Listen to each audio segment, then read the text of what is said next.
Di pertemuan yang ke-8, di sini kita akan berbicara tentang bagaimana mengembangkan kepemimpinan secara strategis. Mengembangkan kepemimpinan strategis. Mengembangkan kepemimpinan strategis itu berbicara tentang menjadi pemimpin strategis itu memerlukan pengalaman dan penugasan yang bervariatif dan penuh tantangan yang dihadapi. Selain itu, ya pada dasarnya seorang pemimpin itu harus memiliki kompetensi, kemampuan, dan komitmen untuk pembangunan bangsa dan negara. Beberapa tahapan dalam mengembangkan kepemimpinan strategis itu antara lain sebagai berikut. Yang pertama adalah melibatkan beberapa aspek yang paling penting memiliki standar kode etika, moral, dan kepemimpinan strategis bukan untuk dilahirkan, melainkan secara bertahap membangun kearifan yang diperoleh sebagai pengalaman dari waktu ke waktu, yang pada akhirnya memperluas perspektif pemimpin dalam menentukan keputusan. Ya. Yang B, pemimpin strategis walaupun tidak mengambil keputusan strategis, ya ini bisa memberikan kontribusi dan mempengaruhi dari keputusan strategis yang diambil. Terus ya memiliki yang C adalah pemimpin memiliki kompetensi strategis, ya dapat memahami perspektif ke depan yang lebih baik. Kepemimpinan strategis ya adalah kemampuan untuk mengantisipasi dan memberikan inspirasi, mempertahankan fleksibilitas dan memberdayakan orang lain yang menciptakan perubahan strategis yang diinginkan, di mana kepemimpinan strategis perlu dikembangkan karena alasan berikut. Ya, yang pertama adalah kepemimpinan strategis itu merupakan syarat bagi sukses tidaknya strategi. Ya, terus yang selanjutnya adalah bagaimana banyak organisasi yang kinerjanya itu buruk akibat tidak dipimpin dengan baik ataupun terlalu banyak diatur. Nah, tantangan bagi seseorang pemimpin adalah mengarahkan komitmen semua orang dalam suatu perusahaan dan pada stakeholder-nya dia di luar perusahaan untuk meraih perubahan dan mengimplementasikan strategi yang dirumuskan. Jadi, pemimpin mengarahkan komitmen yang mencapai dengan tiga aktivitas utama tersebut yang saling berkaitan, ya, untuk mengembangkan organisasi dan membentuk suatu keuntungan dalam perusahaan tersebut. Konsep kepemimpinan strategis ini adalah bagaimana cara organisasi pembelajaran. Yang pertama, itu berbicara tentang organisasi pembelajaran adalah tempat yang para anggotanya itu belajar menggali dan memahami dan menilai ya praktik dan menciptakan visi bersama secara terus-menerus sebagai bagian dari tim pembelajaran suatu sistem. Terus bagaimana organisasi itu eh, memiliki suatu komitmen untuk menciptakan suasana yang saling menghargai, saling menghormati, dan saling menerima satu sama lain. Dengan suasana kondusif seperti itu, ya, semua anggota kelompok dan organisasi secara keseluruhan berada dalam gerak yang dinamika tumbuh kembang bersama. Ya, terus ya menurut Horst 1972 kepemimpinan pembelajaran itu adalah menciptakan lingkungan sehingga seseorang itu ingin bagian daripada organisasi tersebut, bukan sekedar bekerja untuk organisasi, tapi mempunyai suatu kepemimpinan lingkungan yang membuat ingin ataupun maju secara bersama-sama. Dalam organisasi, pembelajaran pemimpin dapat dibagi menjadi tiga, yaitu yang pertama, pemimpin sebagai perancangan ataupun desainer, yaitu menggagas bagaimana organisasi dapat menyesuaikan diri dengan perubahan bahkan mendahului perubahan itu sendiri.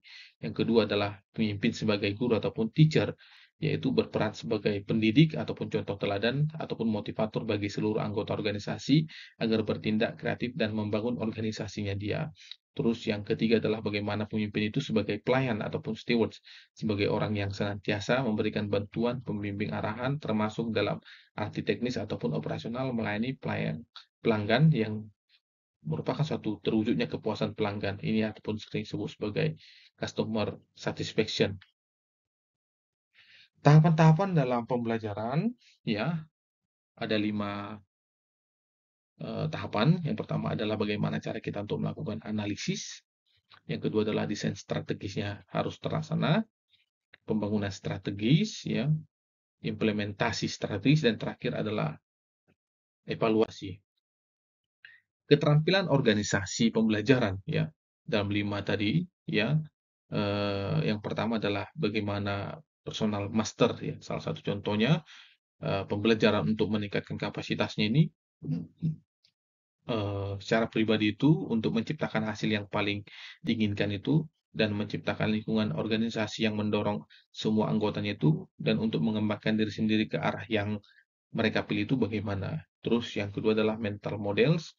Nah, ini salah satu contoh adalah melakukan perenungan secara terus-menerus, kemudian mengklarifikasi dan memperbaiki gambaran-gambaran internal diri tentang dunia, serta melihat cara hal itu membentuk tindakan dan keputusan kita. Terus yang ketiga adalah team learning, mengubah keahlian percakapan dan keahlian berpikir kolektif sehingga kelompok-kelompok manusia dapat diandalkan untuk mengembangkan kecerdasan dan kemampuan yang lebih besar ya daripada jumlah bakat para anggotanya secara individual. Yang keempat adalah system thinking.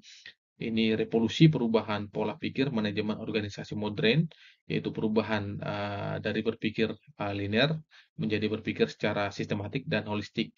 Dan yang kelima adalah shared vision, ini mengembangkan suatu rasa sehingga mempunyai komitmen dalam suatu organisasi, membuat gambaran-gambaran bersama tentang masa depan dan prinsip-prinsip praktik penuntun yang diharapkan dapat mencapai masa depan.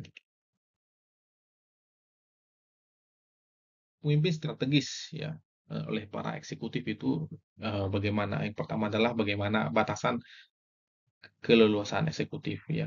Berbicara tentang batasan itu, yaitu bisa digambarkan secara situasional, pada keleluasaan para eksekutif dan aspek dari situasi pembentukan besar pengaruh yang dapat dimiliki, para eksekutif itu puncak pada kinerja dalam organisasinya itu bagaimana. Nah, batasan-batasan itu ada 3 poin. Yang pertama adalah batasan secara internal. Ini keleluasaan CEO dibatasi oleh beragam faktor organisasi internal. Jadi, satu jenis batasan melibatkan kekuatan dalam yang berkuasa ataupun koalisi dalam organisasi ya. Jenis batasan internal adalah budaya organisasi yang kuat untuk menentang dalam perubahan tersebut. Ya, terus batasan eksternal ini berbicara tentang batasan keleluasaan dari seorang CEO untuk meliputi sifat dari produk ataupun jasa utama organisasi itu dan jenis pasar tempat organisasi itu beroperasi ya. Batasan lain adalah stakeholder eksternal yang berikan suatu berkuasa ya untuk mendiktekan dalam kondisi tersebut.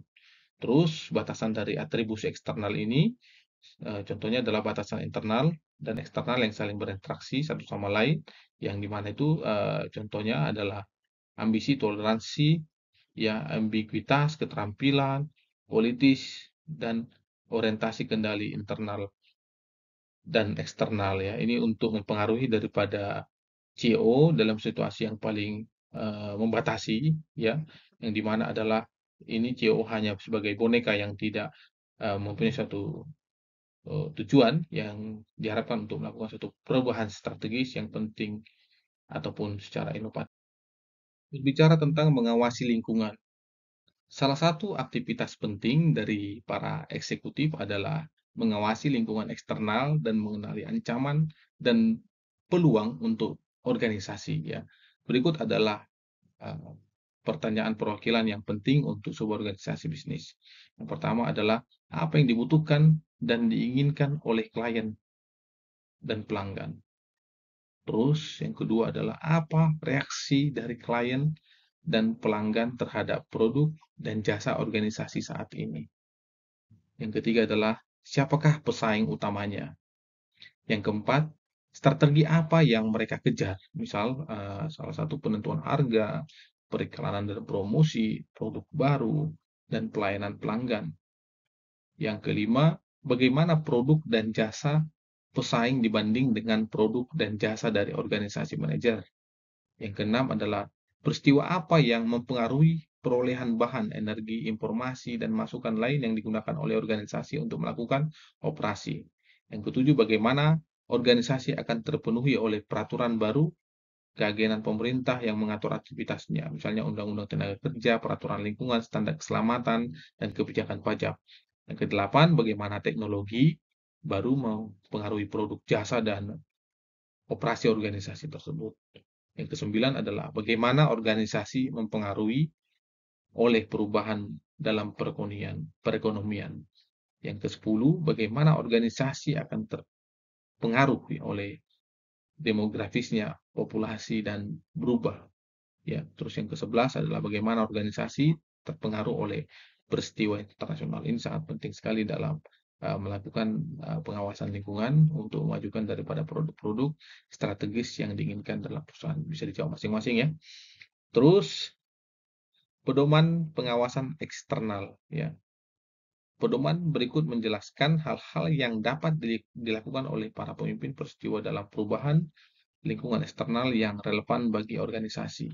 Yang pertama adalah mengidentifikasikan informasi relevan untuk dikumpulkan. Terus yang kedua adalah menggunakan berbagai sumber informasi yang sangat relevan. Yang ketiga adalah mempelajari apa yang dibutuhkan dan diinginkan oleh klien dan pelanggan. Yang keempat, mempelajari produk dan aktivitas kompetitor. Dan yang kelima adalah bagaimana cara menghubungkan informasi lingkungan dengan perencanaan. Sekian untuk pertemuan kita kali ini. Semoga bermanfaat ya dan dapat diaplikasikan ya untuk kehidupan sehari-hari dan bagaimana berorganisasi dalam melakukan kepemimpinan dan keterampilan kerja. Akhir kata saya ucapkan terima kasih.